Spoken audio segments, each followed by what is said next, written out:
It is 5 o'clock, and hopefully we can still finish on time. May I have a motion to adopt the agenda with flexibility? Yes.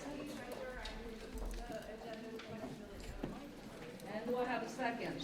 Second. Michelle Clark. Michelle Clark, Board of Directors, second.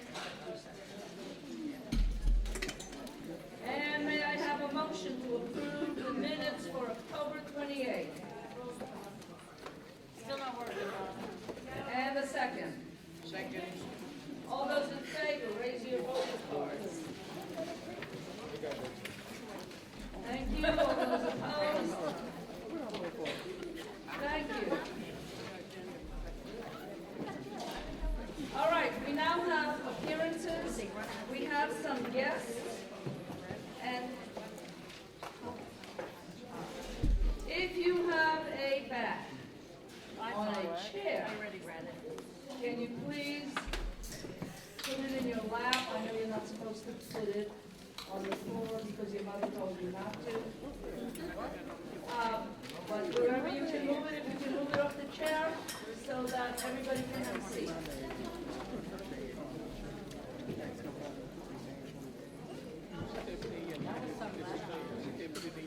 Very well, Rick.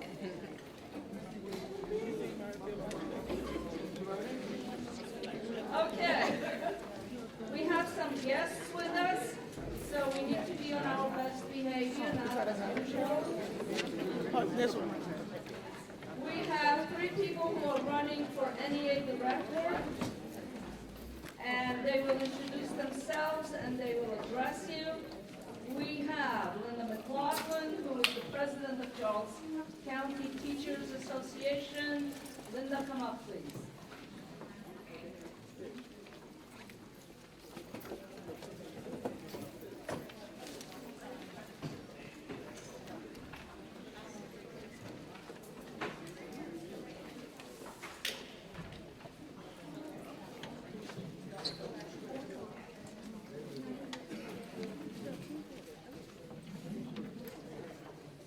Good evening.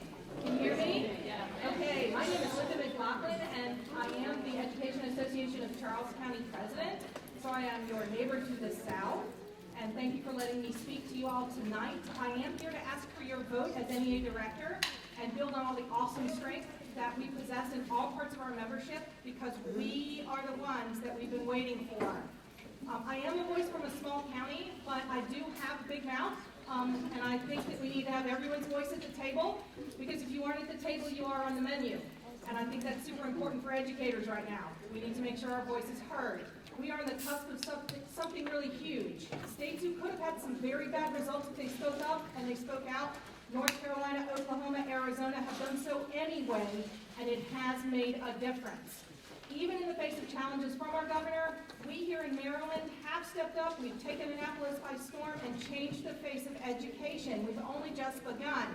Now, for Prince George's County specifically, you guys did an amazing thing last year with your bargaining for the common good and the huge wins that you achieved by not being afraid to do something different and strategic in negotiations. That is huge. It's a model for other people. Those who know me know that I am not afraid to stand up and speak. I want to bring our collective voices to the NEA. We need everyone's voices, large urbans, smaller semi-urbans, non-urban locals. I am a strong supporter of early career educators. I have created a thriving early career educator program in Charles County. Just like we need to invest in our students and their future, we need to invest in our educators at all levels for the future of our profession, because, you know, our profession is the profession that makes all other professions possible. I'm a strong advocate for the infusion of restorative justice practices in our schools.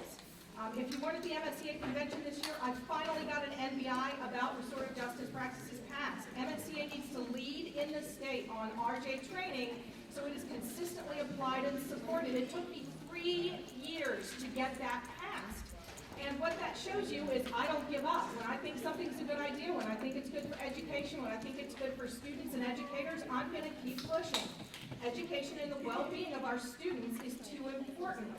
I'm also a strong advocate for our administrator members. When I became president of the EACC, I made sure that we got an administrator member on our executive board. I had something passed at the MSCA convention this year for a survey to be sent to our MSCA administrator members, because it's important to have their voice at the table too. And even though our AFSCME members in Charles County are not under MSCA, we work with them with projects that will help build our power collectively, because solidarity is important. Our kids are important, our schools are important, social and racial justice is important, and all our educators' voices are important. So at the MSCA convention, I quoted the Pink song, "A Million Dreams, We Can Live in a World That We Design."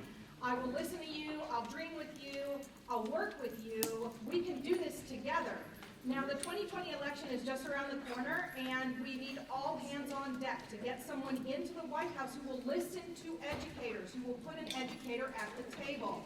So I'm going to end with a quote from the Broadway show Hamilton, as I ask for your support and vote for NEA director. I want to be in the room where it happens, and I'm about to get kicked off of the stage here, so please vote for Linda McLaughlin for NEA director. Thank you.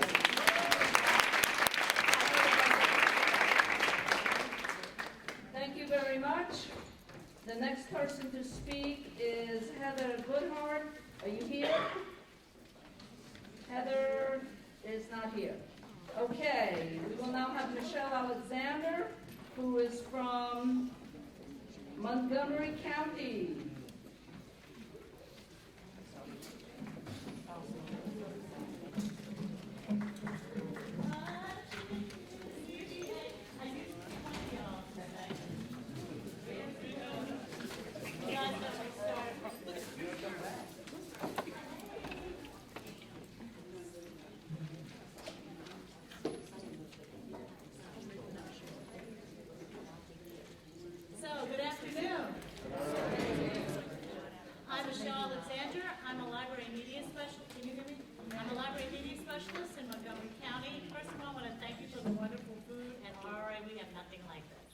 We have like pizza, pasta, or something, so I'm going to be eating this all more often.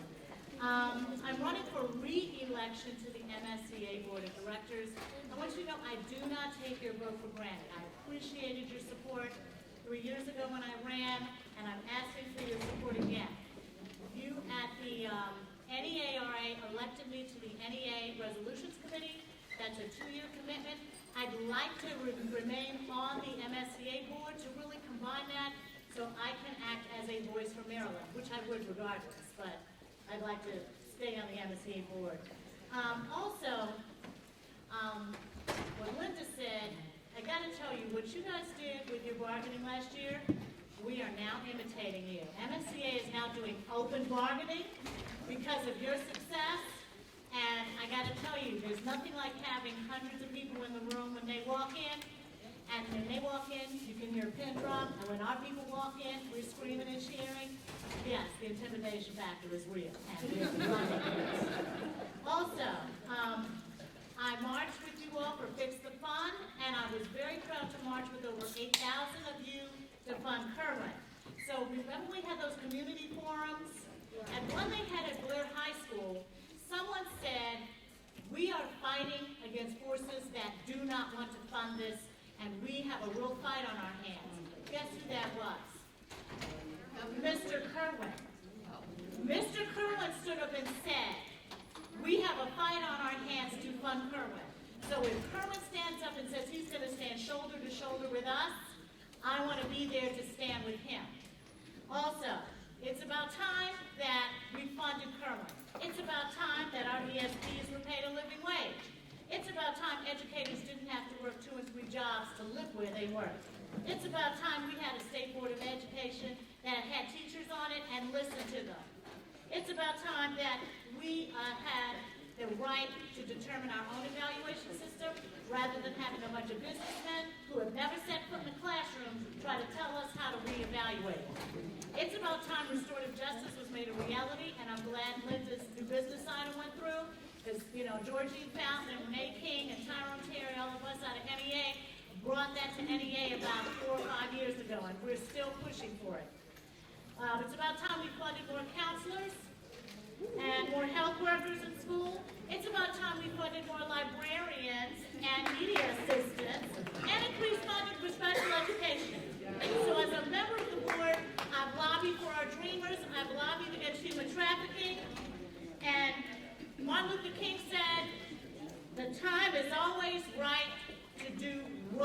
is right. I ask you for your support. Thank you very much for having me, and have a happy Thanksgiving.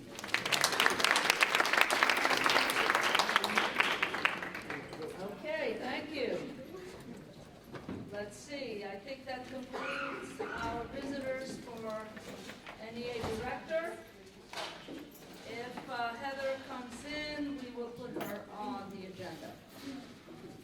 We now have an advocate for HBCU in Maryland. Come on out.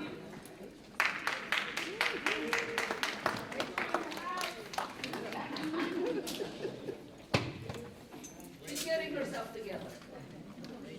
Oh.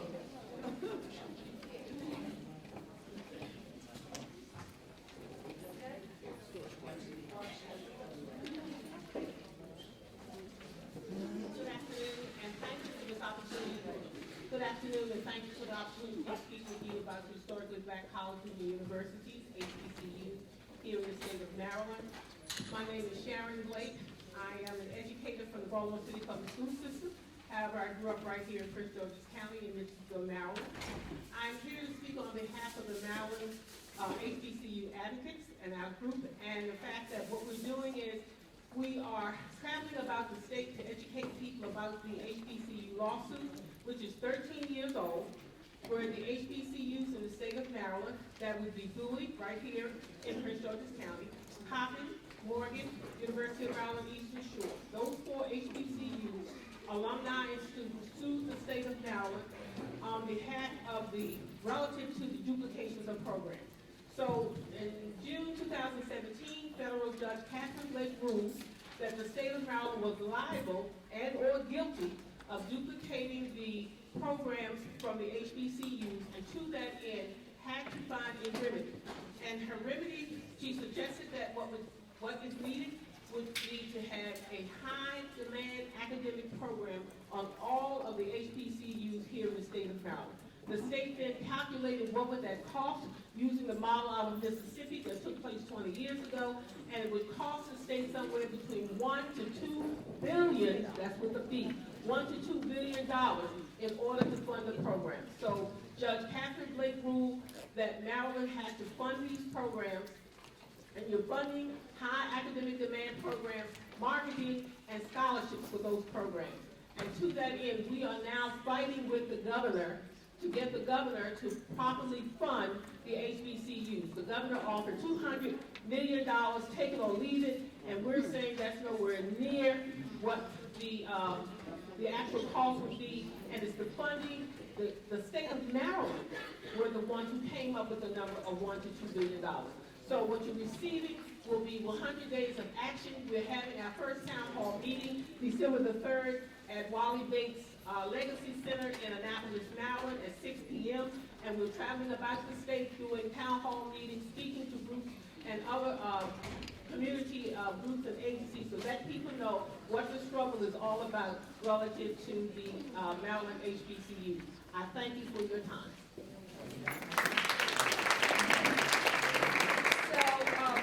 Can you send a calendar of where you're going to be having these public meetings? Send them to Teresa, and Teresa can send them out to all of us. So what you're receiving on the small card is a handout about 100 days of action and beyond. And the first thing we're asking people to do is to know about it, talk about it during the Thanksgiving holiday, then the actual date itself. There's a website there, there's a phone number there. If you contact us, go on our website, it will give you this information and many documents, and there are 2 videos. We held a rally November the 13th, and that rally is posted there as well. Thank you.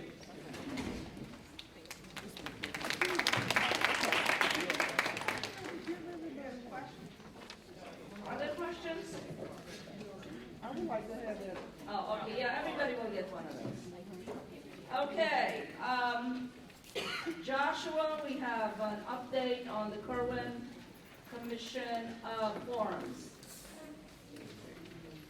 A short one. But you're not short, I'm the one.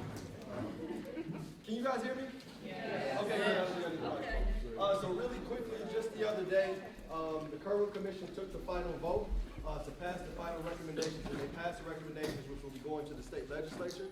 So the next step, and one of the reasons that you guys have been receiving action alerts and updates from us via email, is to really begin to push our state legislators in Prince George's County specifically, to support the Kerwin recommendations. The governor has already begun to roll out counter information to discourage people from wanting to support the recommendations, basically just saying that we can't afford it, which is not true. I sit on the statewide task force for equitable funding of the Kerwin Commission. We identified about $1.9 billion a year in corporate tax loopholes that are not being paid to the state of Maryland that can go directly towards education. So in the coming months, we're going to be reaching out to you. We're going to need a lot of help organizing. And as the legislative session starts, we will more than likely have to show up in Annapolis. We're going to host a lobby day in Annapolis where we're going to go visit our legislators, go talk to each and every one of them and let them know how important it is that they support long-term sustainable funding for education. So it's going to get really important to pay attention to those action alerts that we're sending out via email, for when we're going to need you to either email your legislators or show up in Annapolis when the time comes. But for now, the big action item that we know is that Kerwin has voted and passed final recommendations that are going before the state legislature. Okay, thank you.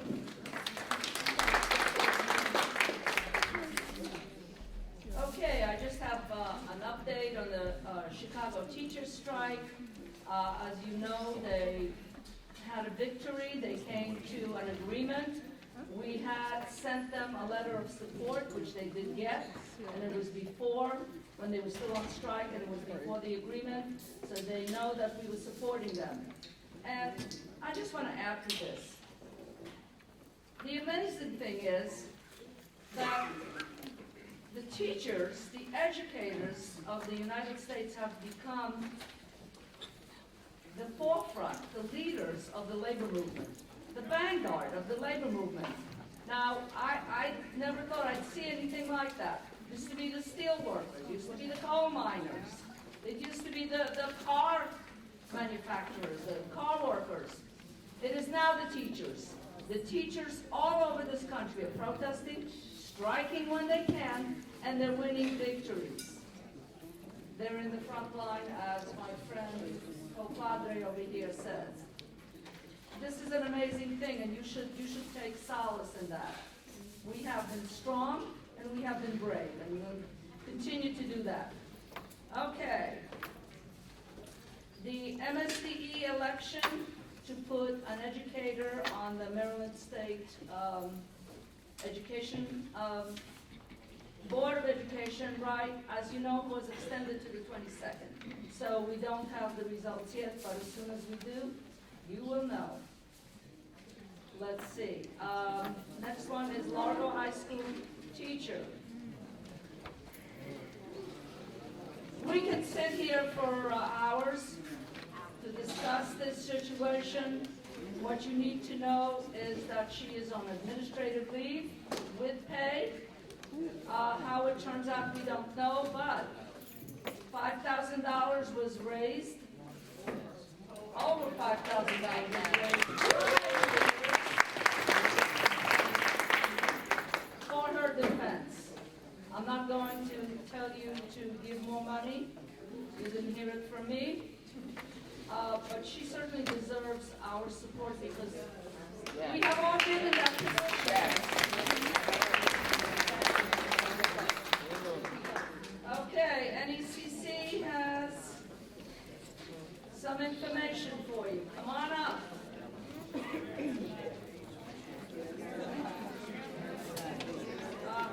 Sorry, before you come up, before NECC comes up, as you know, we did go to the Maryland Live Casino when the governor was having his $25,000 a table.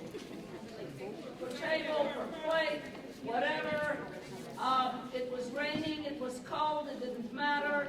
There were two buses, one bus from the Baltimore Teachers Union, one bus from Prince George's County. It was just our two unions. There was a lot of press, and I hope that Teresa sent around the links to all the press coverage. We had a lot of press coverage for 15 minutes of protesting because the police were there and they were shooing us away. And we were saying, please arrest us, it will look great.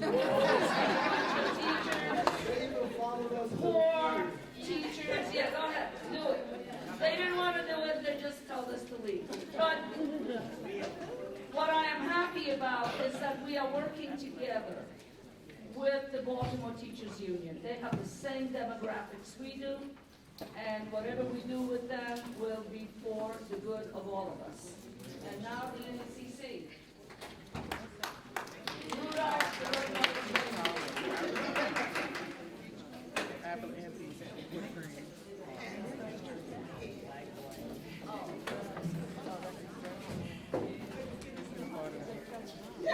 Yes. Good afternoon, everyone. All right, let me try that again. Good afternoon, everyone.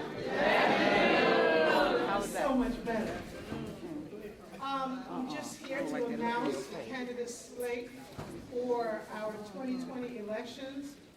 We have a treasurer seat open. We have 4 candidates. Well, we have 3 and a possible candidates: Donna Christie, Michelle Clark, and Keila Foster. Albert Barnes is still thinking about it. We have our board of directors. We have 4 seats available. We have 19 candidates. There are Donna Christie, Victor Tevin, Thomas Duke, Keila Foster, Allison Harkins, Kendall Howard, Felix Lazaro, Christy Lynch, Simone Malloy, Rainey Miller, Stephanie Massey, Philomena Owana. I know I'm going to say this wrong. Last name Pacol. McCauley. Dinah McCauley, Stephanie Powell, LaShore Redmond, Nicola Ross, Zena Wentworth, Kimberly Wilson, Donna Yearwood. Now, if you notice, there are 2 NECC members on the ballot running for board of directors. They are Kimberly Wilson and Nicola Ross. Our guidelines state that these 2 individuals must recuse themselves for the duration of the election. Because they are on the ballot, they can't have anything to it, so although they are members, they can't function with us at this time. Just wanted to let you know. On your tables, there should have been one list you have to share. There was a list of candidate names in case you wanted to know what those candidates' names are in advance. Everyone that is running for a position, and I did the numbers, let me rephrase that up. We have 140 candidates running for MSEA delegate and 132 candidates running for NEA delegate. I'll get the numbers from the president for our quota of number of individuals that can actually serve in those positions, and we'll get that information to you at a later date. All candidates have received a fair campaign practice code by email. However, I have some hard copies. I'm going to leave them on the back table in case anyone wants one. Are there any questions so far? Okay. Our December Rep Council meeting has been dedicated for candidate speeches. I'm going to ask that if we all come in early and on time so that we can just. The expectation from NECC is that we will only have candidate speeches, so your meeting should not be extended unless something happens.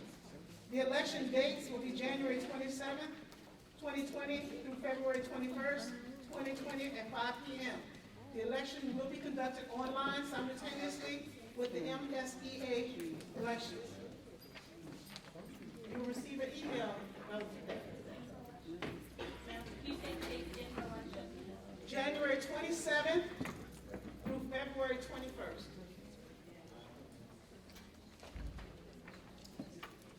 Any questions? If there are no questions, I thank you for your time. Have a good evening. Thank you, NECC. I don't know, 19 people running for the board of directors. You almost think that this is fun. It's not paid, no, you don't get paid, right? No, yeah, no money. Okay, now we have the treasurer's report. The Venerable Donna Christie.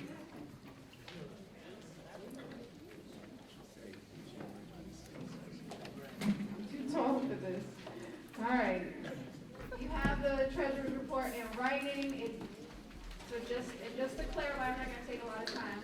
Just to clarify, it looks like we have a loss, but that's only because our fiscal year begins before dues start getting collected. We have only had one dues payment so far, it's reflected in this. So we will catch up. Our spending is on par with what we normally do at this point of the year, so we're fine. So it's really hard to give financial news this time of year, but only because it looks worse than it is. It's fine, we're fine, and that's it. Yeah, we're fine. We're preparing for the audit, which begins in January, which we have every year because we're so big. We're fine.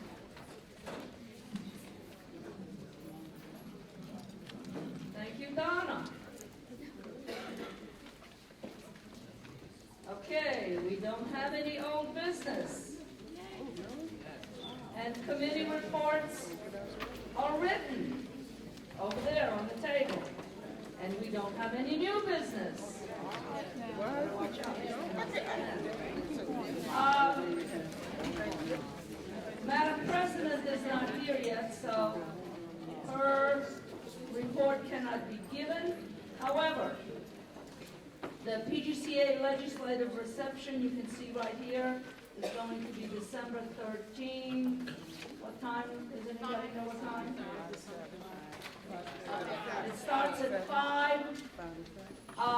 After the reception, we're going to have a holiday party right here, and the holiday party will go till as long as you want to party. So from 5 to 7, the PGCEA, yes. Joshua? So the legislative reception is extremely important. All of you have been invited. It's not open to all educators in the district, but the leadership, it is. It's an opportunity for you to be able to meet and mingle with our elected officials, ask them questions, build relationships with them before we have an ask. We're also going to present them with our legislative priorities. So if you're able to attend, this is a really good opportunity just to find out who your county council person is, who your state delegate is, and get the opportunity to actually have conversations with them and interact with them. We're anticipating maybe about 200 people.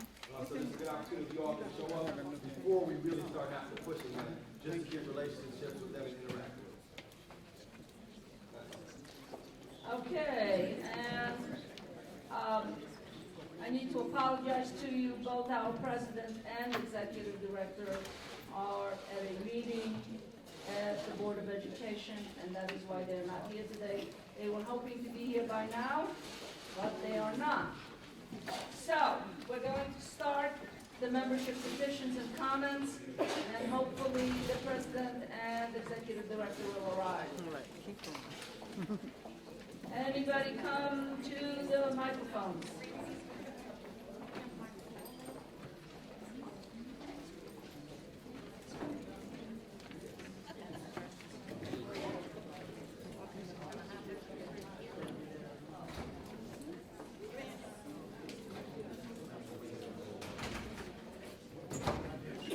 Can we cut off the camera, please?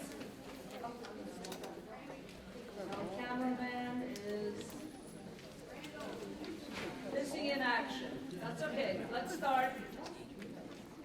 Microphone number 1. Hi everyone, I'm June for the director. Is it on? I'm going to share with you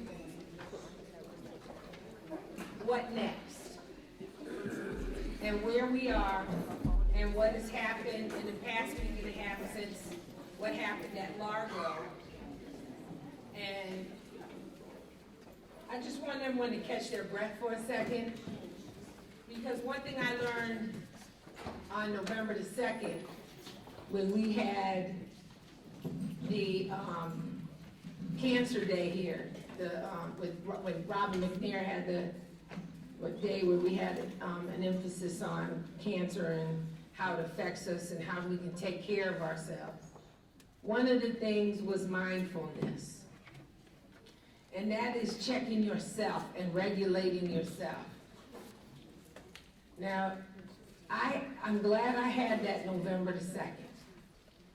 Because if not, I don't know what I would have done the past week. But I had to be mindful of how my body was reacting to this situation, because I was almost having anxiety attacks myself. So I'm gonna talk about that in a minute, but I just want everyone to breathe for a second and think about why you really got into this profession. Because I haven't seen anybody running out the door.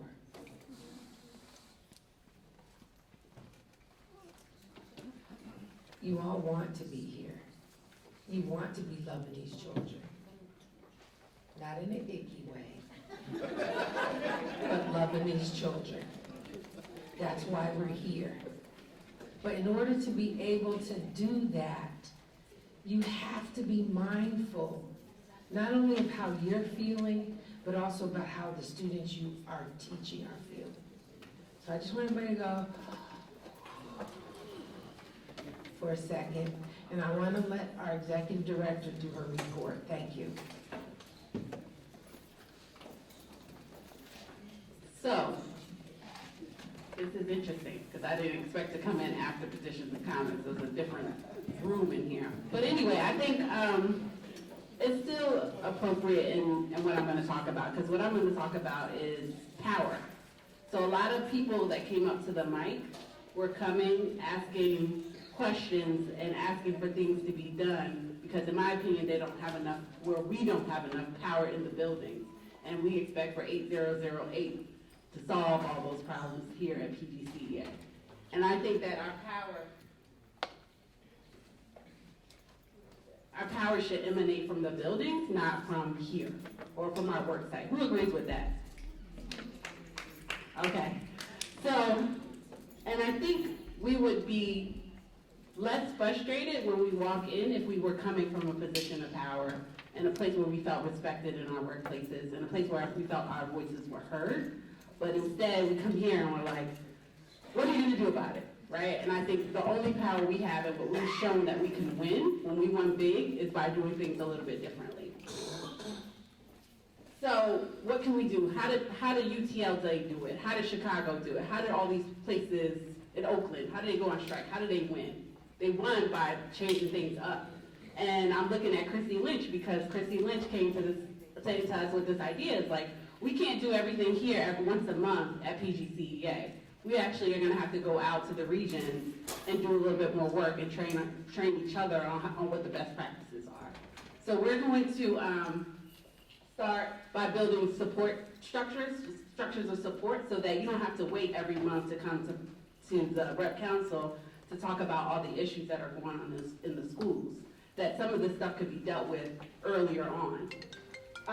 So we're creating a regional rep coordinator, and that position is basically to help association reps build power at the work sites.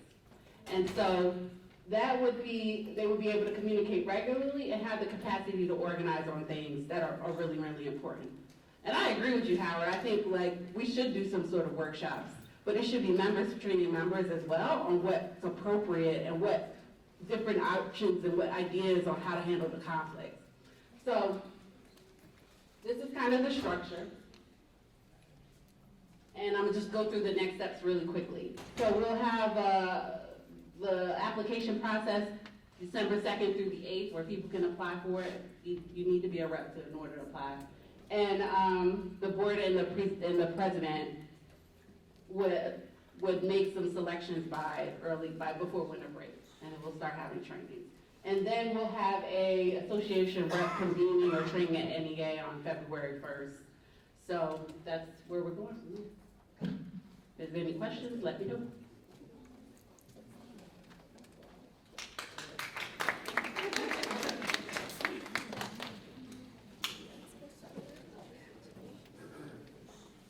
So, Christy Murphy Christy Lynch, Christy Murphy, that's the head of HR. Christy Lynch. She's not as cute as you, okay? Don't tell her I said that. This is Pretty Girl County, I gotta be careful.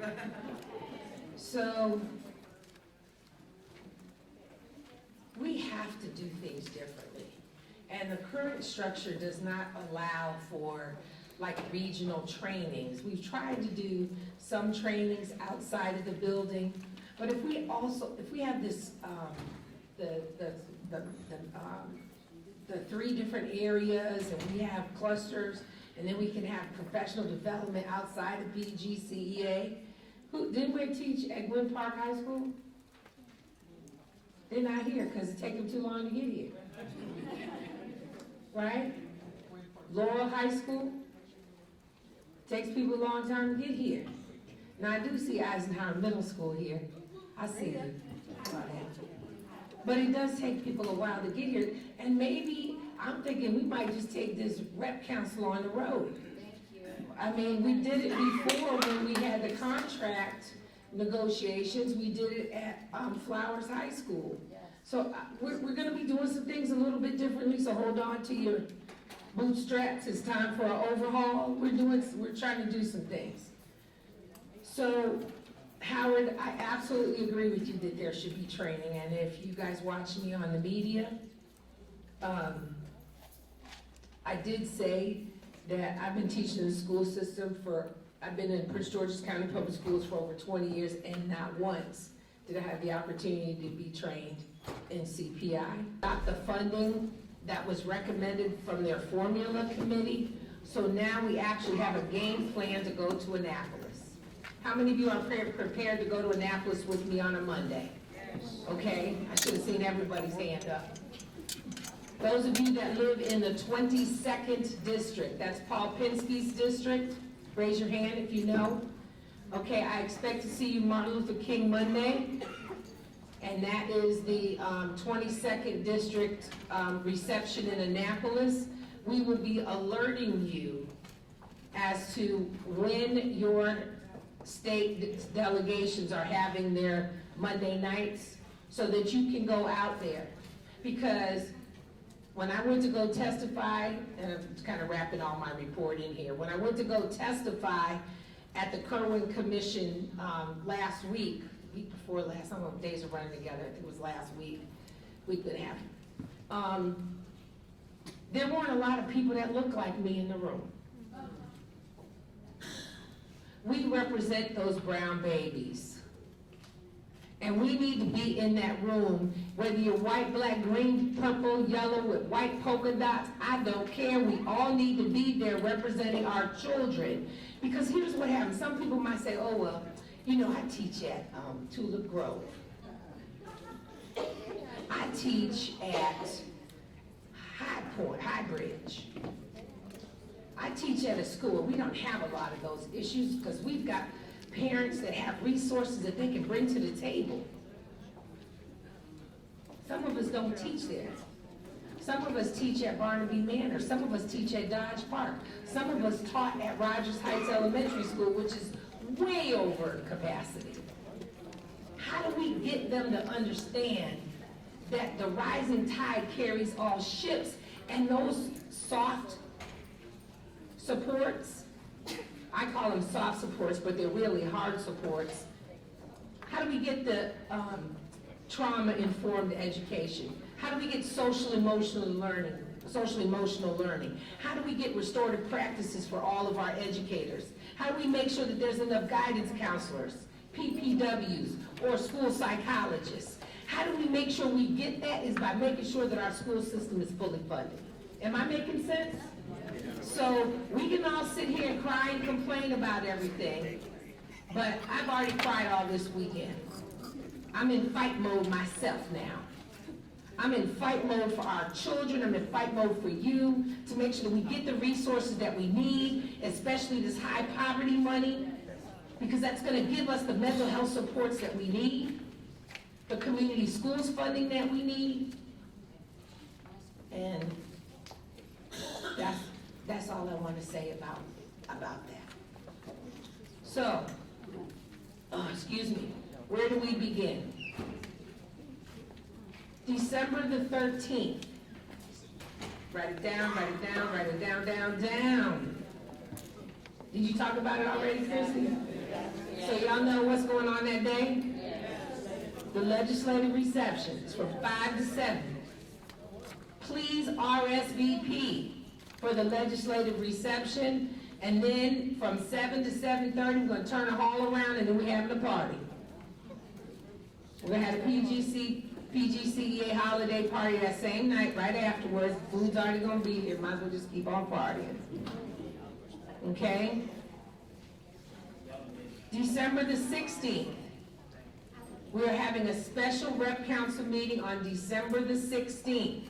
We don't normally have a meeting in December, but after conferring with the Nominations and Elections Committee and Commission, I understand that. This is the President's report. Thank you. I love you. We are having a special rep council at 4:30. If you are a candidate that is seeking office, then you want to be there that day, because that's the day Randy's going to come.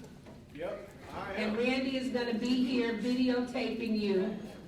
And we will use those videotapes of you, not we, me, the Nominations and Election Committee. We will post those on our PGCEA, what do they call that, YouTube, so people can see you. Make sure you look pretty, put your makeup on, and everything. The calendar committee. So I met with the calendar committee. I just walked out, so I don't have anything written to prepare to give you, except to tell you that the calendar committee is looking at doing a couple of things, and if you give me a moment, I'll share some of the big rocks with you. One is the return date on both options would be the 17th for peak of August. We would have the 3 days of peak. Educators would return on the 20th, and we would go from the 20th through the 28th. So you will have 7 days before students arrive. Now, those of us that have been around for a while know that the school system was trying to be real sneaky at one point and not pay us for those 2 days after peak, when they knew we were all in the building working anyway, right? This way so you will still be compensated for the 20th and the 21st. Does that make sense? And it moves the professional development days in the front end as opposed to the back end, and give you time, get your classroom set up, whatever PD's going on in the building. I'm telling you, they're passing out these raffle tickets right now because, for those of you who don't know, I tore cartilage in my hand, and I'm gonna have surgery on the 23rd of December to remove the icky stuff. So I've got some tickets to some Wizards games that I'm gonna give away. All right, because I can't go. So if you leave, you're not getting a ticket, because it's not gonna be, you got to be here to win this. All right? So the other big rock is they're adding 3 professional development days. One will be the 16th of October, which is the MSCA convention. There will be one the 25th of September, and there will be one December the 11th. Maybe, we're still working on that date. There are parent-teacher conferences, and they're trying to schedule 2 parent-teacher conferences, one earlier in the year on Veterans Day, like we have traditionally had, and then one on the 16th of February. My concern about the parent-teacher conferences is, and I want you to hear me now, some of your principals changed the parent-teacher conference days. There were a lot of people who were not happy about those changes, because what if your principal makes a parent-teacher conference day, it splits it up between 2 days, and they have evening parent-teacher conferences. What if you work in the evenings, your part-time job, because many of our educators do, then you have to forfeit your money, or it's almost punitive for you to have to come into the building for a whole day when everyone else is off, and you know there's no parents there at that point, if you're teaching in middle school and high school. So We are having those conversations because technically that's comp time, and our contract doesn't have anything in it about comp time.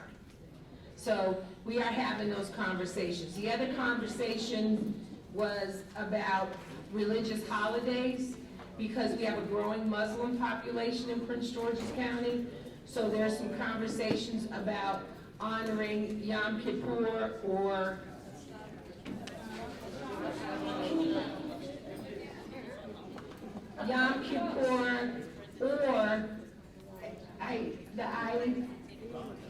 which one do we do? And if we do one, the Eid, I'm sorry, please understand I am not trying to be disrespectful, okay? That we make sure that we honor both. And my question was, well, we have a growing Buddhist population as well. So, I mean, I'm just trying to understand how we do this.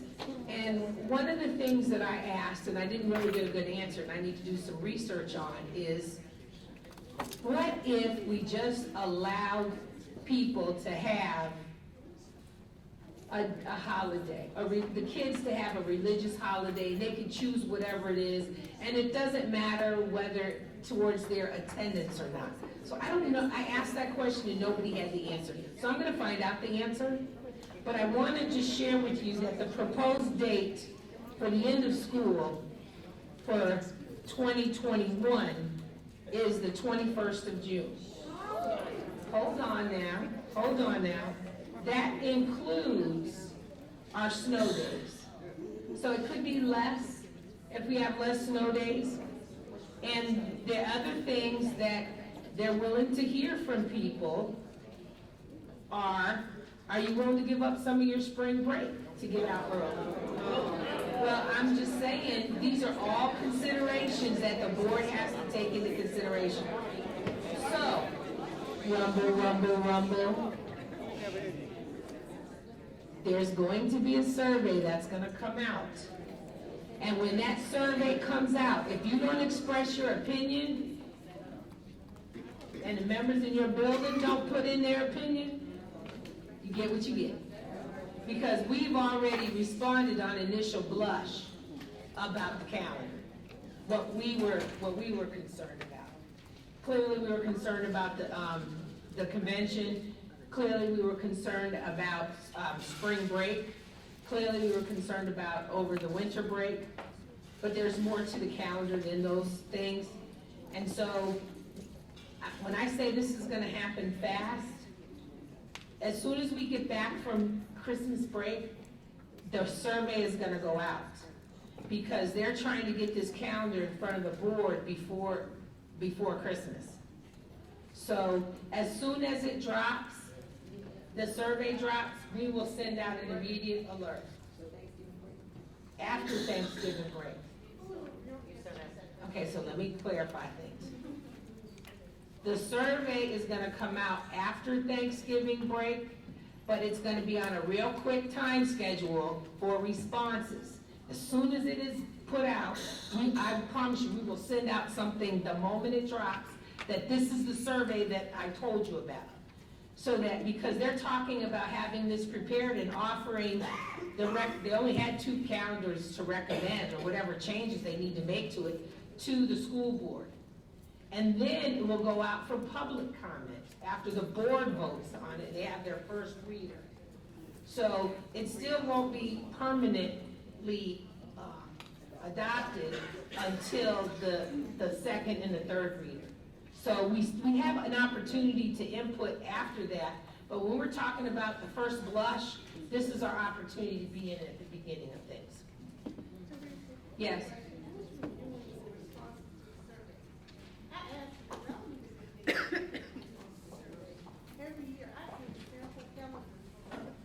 Okay, so people can't hear you, Miss Lundy, but I send sample calendars every year, because there are calendars that start after Labor Day and are out by June 12th. They get 2 weeks of Christmas, they get break, they get all federal holidays. Why are we sitting here with the short January every year?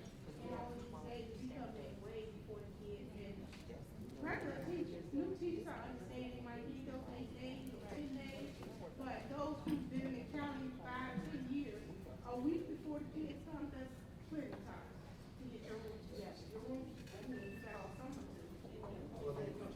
So, no, our contract calls for 192 days. Okay, so we can say we don't want to work 192 days, and then they can come back and say, we don't want to pay you as much. I'm not trying to be a smart aleck. You know, I love you and I respond. Mhm.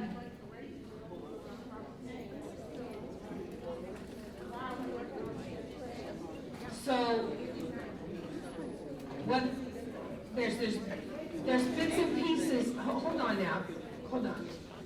I got your text message, I had just walked out of the room, and you sent me some things that I need to address. But I will share with you that some of the other counties just do things differently than we do. And they have different days off, they have a whole bunch of other things. So what we're doing is we are looking at what other jurisdictions are doing. And Montgomery County's calendar is way different than what it was last year. And other counties have different issues because they don't have the same busing issues that we do as well. So when we call a snow day, it's a different look. So I promise you that your voice is going to be heard 3 times. 1, you just sent me something, right?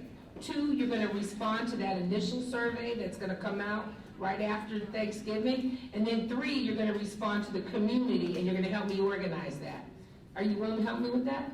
Okay, boom. Y'all saw it say yes, sir. Yes, sir. I just have a burning question as to why Prince George's County chooses Veterans Day every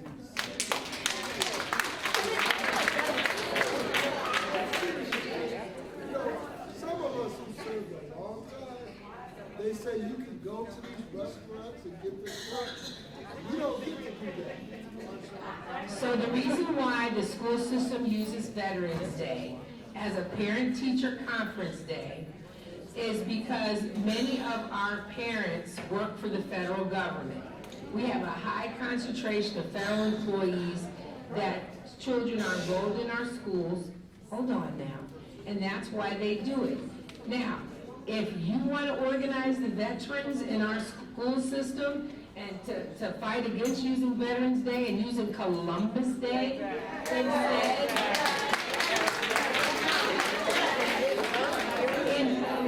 you call it Indigenous Peoples Day. I don't even celebrate it. Okay, because we kicked my ancestors' butts on all sides of that one. So the issue is, let me finish. The issue of Columbus Day versus Veterans Day was discussed. The issue is, do we want to meet with the parents a month earlier, right? Right after the kids have gotten those initial progress reports and give them more time. I see your head bobbing up and down, but if people don't answer the survey, I can tell them what I would like to see, but I can also put that out in my president's report, that what your concerns are, okay? And then people will know what they're looking at, because if I handed this to any one of you in this classroom right now, it would take you at least 2 hours to figure it all out. And I'm not saying you're not smart people. What I'm saying is it's color-coded by day, and by what each day means, and you also have to have the hindsight to know what we've done historically in Prince George's County. And I will tell you that you talk about those 2 days at the beginning of the school year when we came back, they were stealing from us them days. Because they knew we were gonna come in and set up our classes anyway. At least now you get paid for those 2 days to be in the building. So, you know, I'm just saying. And it's also an opportunity for you to do something like and I don't like to use the word collaborative planning, but at least take the time to go through your own curriculum frameworks and your own ancillary materials so that you know what you got, because they change it all the time. So we can have a conversation about that. I know we have a planning task force, and Natalie Lundy's gonna lead the charge on the calendar and help me with that. The last thing I want to talk to you about is Black Lives Matter in schools. Oh, one other thing before that I need to clear the air about some misinformation that went out. So Donna and I sit on the state board. And as a member of the state board of directors, we are obligated by being on that board not to take a position contrary to what the board voted. Because we all are in it together, and that's the way that it is, that's the way the rules are written, et cetera, et cetera. So, in October, the state board at our convention had a meeting, and during their meeting at lunch, they voted to support Rachel McCusker for the state teacher board member. MSEA voted for that, okay? Now,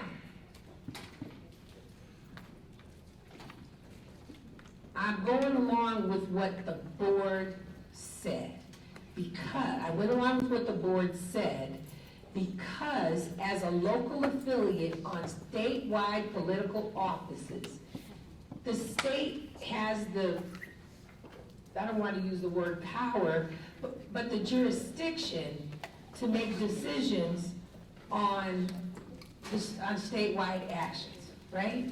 So even if Donna and I voted against it, we couldn't tell you, right? Because, I mean, it's in the board minutes if you want to go look it up, because I think it was an open vote. But the issue is we can't speak against it. So even if Natalie decided that she wanted to run, I can't send out on PGCEA letterhead or on PGCEA's Facebook that they're doing that, right? I have to go along with who they say, all right? Now, mind you, presidents were not consulted on that decision.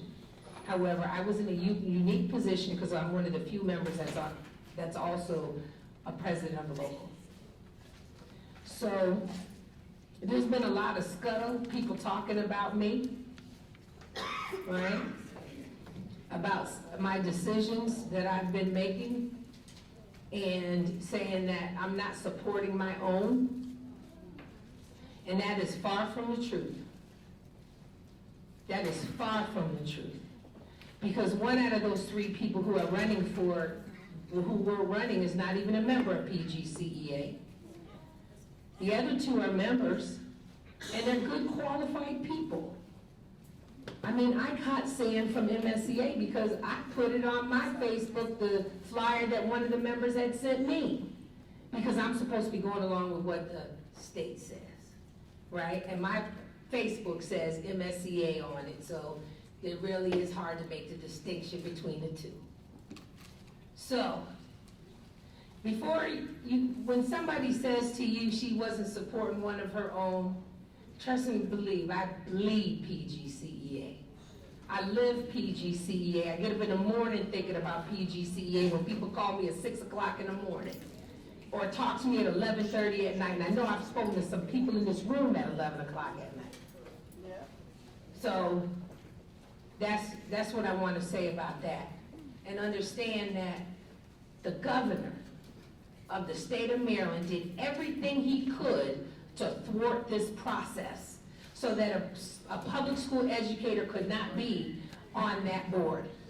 They waited until after, there was only like 3 days after they confirmed who all the people were to even announce the elections, that the elections were starting and to send out the notifications. So they wanted to have all of this stuff done in a short period of time. How are we going to organize a campaign? And, you know, I have my issues, and I'm going to be honest with you, on the fact that the president of that MSEA sent out an email under my name that I did not authorize. That's a conversation that I'm having with MSEA, trust me. Okay? That should have came from Cheryl Boast, not from Teresa Dutton. Okay?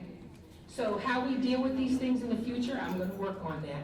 But please understand that the push is going to be for it to be a more transparent process, that we have the engagement of more of our members, in the process, and that, so we got 2.5 years with whoever gets elected.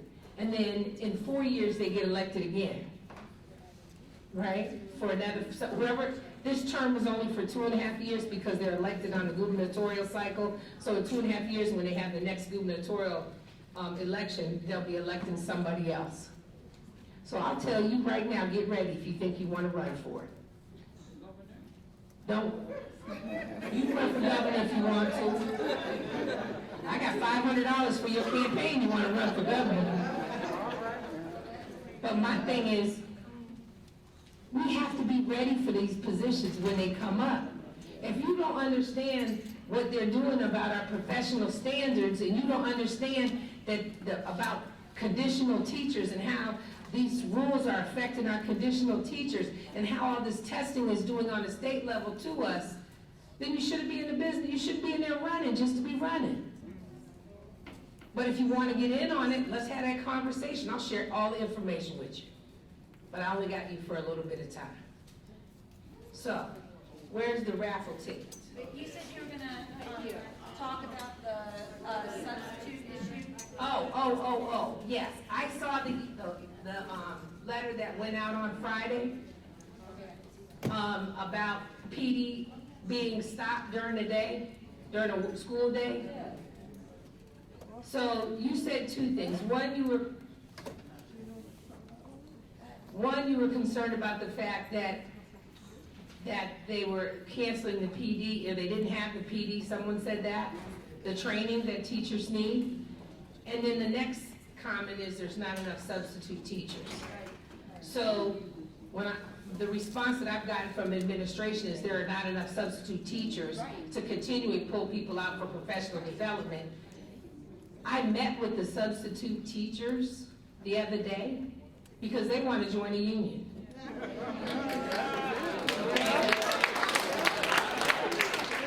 They want representation because when you're a substitute teacher, all a kid has to say, Miss Dudley touched me. You are blackballed and there's nobody to save you. So I've been telling the substitute teachers what to do, that they need to write ELRO and request a formal investigation. However, many of them say, well, I'll go someplace else. Right. Well, that's been the problem. Is at 3 years, we didn't have this problem, 4 or 5 years ago. 3 years ago, when there were all the issues that put all the teachers in teacher jail, that's when all the subs said, I'm not subbing in PG County because if they say this, I'm not going to be able to sub anywhere. Well, I will tell you this, I agree with you 100%, and I'm asking for a response from the administration on how they're going to address this. And I will help those substitute teachers if they want to get organized. I don't know if they'll be able to come in under our bargaining unit if they're not certified teachers. The ones that I met with, maybe 75–80% of them were retired certified teachers. The other 20% have degrees who have retired from the federal government or something like that.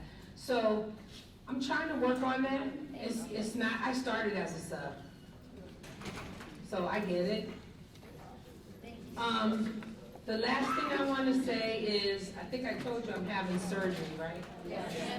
Okay, so because I'm having surgery on December the 23rd, I have to give away some Wizards tickets.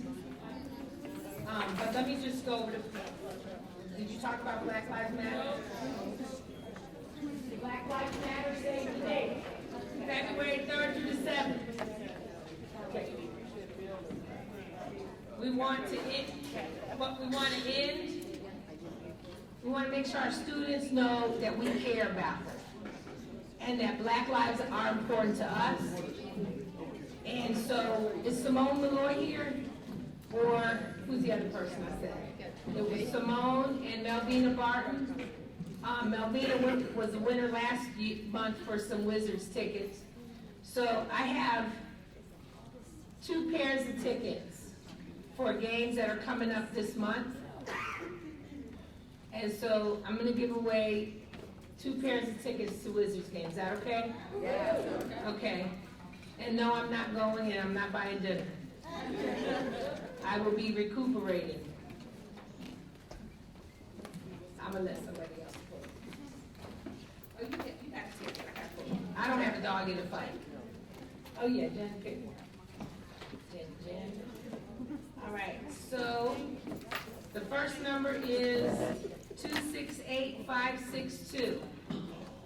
268562, Kia LaFarge.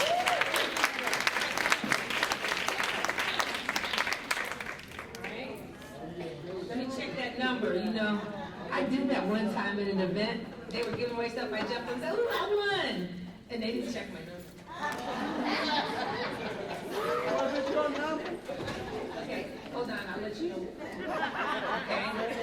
And the second game goes to 268584. There you go.